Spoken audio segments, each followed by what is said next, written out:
Quality ఎందుకు తగ్గిపోతుంది? Video upload చేశాక తీసినప్పుడు బాగానే ఉంటుంది, ఎడిటింగ్లో కూడా బాగానే ఉంటుంది, బట్ ఫోన్లోకి వచ్చాక అప్లోడ్ అయ్యాక తగ్గిపోతుంది అనేసి అడుగుతున్నారు. ఈ క్వశ్చన్ కూడా నన్ను ఎక్కువగా అడుగుతూ ఉంటారండి.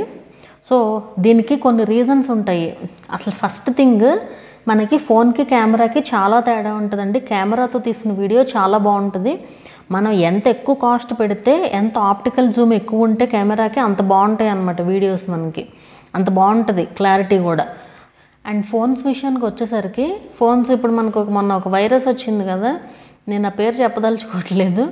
సో ఎక్కడి నుంచి అయితే వైరస్ వచ్చిందో, సో అక్కడి నుంచి వచ్చే ఫోన్స్కి జనరల్గా అది అన్ని ఫోన్స్ నేను అబ్జర్వ్ చేశానండి, వాటికి ఏమి అసలు క్లారిటీ ఉండదు. మీకు జస్ట్ ఫోన్లో ఫోటో తీసుకుని చూసుకోవడానికి, వీడియో తీసుకుని చూసుకోవడానికి అంతే. మీరు అది ఎక్కడ పోస్ట్ చేసినా క్వాలిటీ తగ్గిపోతుంది అంతే. మీరు ఎంత ఎక్కువ కాస్ట్లీ మొబైల్ కొన్నా సరే కూడా అంతే ఉంటుంది. మీరు కావాలంటే అబ్జర్వ్ చేయండి, లైక్ రియల్మీ, ఒప్పో, ఇవన్నీ కూడా అంతే. అవి ఎంత పెద్ద కాస్ట్ అయినా, అండ్ 4K రెజల్యూషన్ కూడా సపోర్ట్ చేయదు. మీరు కనుక అబ్జర్వ్ చేస్తే కైన్ మాస్టర్ వాడే వాళ్ళకి తెలుస్తుంది. కైన్ మాస్టర్లో పేమెంట్ తీసుకున్న వాళ్ళకి కూడా 4K రెజల్యూషన్ అయితే ఉండదండి కొన్ని ఫోన్స్లో. సో అది కూడా ఒక డ్రాబ్యాక్ అనమాట. 4K రెజల్యూషన్ అయితే మోస్ట్లీ బాగానే ఉంటుంది ఎక్స్పోర్ట్ చేశాక. అండ్ ఇంకోటి యాప్ని బట్టి కూడా ఉంటుందండి. మీరు ఏ యాప్లో 4K ఎక్స్పోర్ట్ చేస్తున్నారు అనే దాన్ని బట్టి కూడా ఉంటుంది అనమాట ఆ వీడియో క్లారిటీ అనేది. లాంగ్ వీడియోస్కి అయితే అట్లాగా. అండ్ షార్ట్స్లో అయితే మనం 4Kలో ఎక్స్పోర్ట్ చేసినా కూడా షార్ట్స్లో ఒక్కొక్కసారి అంత క్లారిటీ రాదండి. అదొకటి. ఇంకోటి చెప్తాను, ఇంకోటి మెయిన్ బేసిక్ థింగ్ అనమాట అసలు ఇది. ఇప్పుడు మనం వీడియో అప్లోడ్ చేస్తాము, వీడియో అప్లోడ్ చేశాక క్వాలిటీ ఉంటుంది. ఇప్పుడు ఆడియన్స్ చూసేటప్పుడు ఏ క్వాలిటీలో ప్లే అవ్వాలి అనేది వాళ్ళు డిసైడ్ చేసుకోవచ్చు. ఆ క్వాలిటీ ఎలా ఉంటుందంటే, క్వాలిటీ తగ్గిపోతుంది అని అడుగుతున్నారు కదా, అది తగ్గటం కాదు.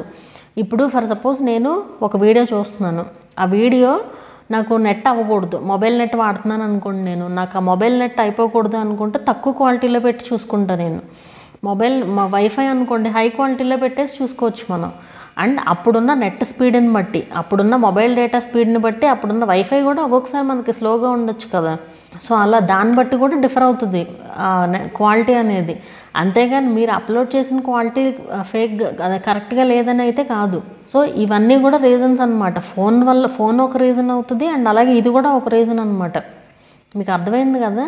అంటే ఆ నెట్ స్పీడ్ని బట్టే మన క్వాలిటీ ఆటోమేటిక్గా తీసుకుంటుంది. ఇప్పుడు మనం సెట్టింగ్స్లో ఆటో క్లిక్ చేసామనుకోండి, ఆటో అంటే ఏంటి, మన నెట్ స్పీడ్ని బట్టి ఆ క్వాలిటీ ఆటోమేటిక్గా అది ఎంతైతే ప్లే చేయగలదో అంత క్వాలిటీలో వీడియో ప్లే అవుతుంది అనమాట. అది. సో మీకు ఒక క్లారిటీ వచ్చిందని అయితే అనుకుంటున్నాను. ఫోన్స్ని బట్టి అయితే గ్యారంటీగా ఉంటుందండి, ఫోన్స్ని బట్టి. అండ్ అలాగే ఇది కూడా ఒక రీజన్. మోస్ట్లీ ఒకవేళ ఈ క్వాలిటీ తక్కువ రావడం అనేది మీకు ఒకవేళ నెట్ స్పీడ్ వల్ల కాకపోతుంటే, వైఫై అయినా సరే దానివల్ల కాకపోతుంటే మోస్ట్లీ ఫోన్ వల్లే అవుతుంది. సో మీరు ఐఫోన్లో పోస్ట్ చేయండి, అందులో బాగానే ఉంటుంది 4K రెజల్యూషన్లో కనుక ఎక్స్పోర్ట్ చేసుకుంటే. సో అదనమాట. మీకు అర్థమైందని అనుకుంటున్నాను.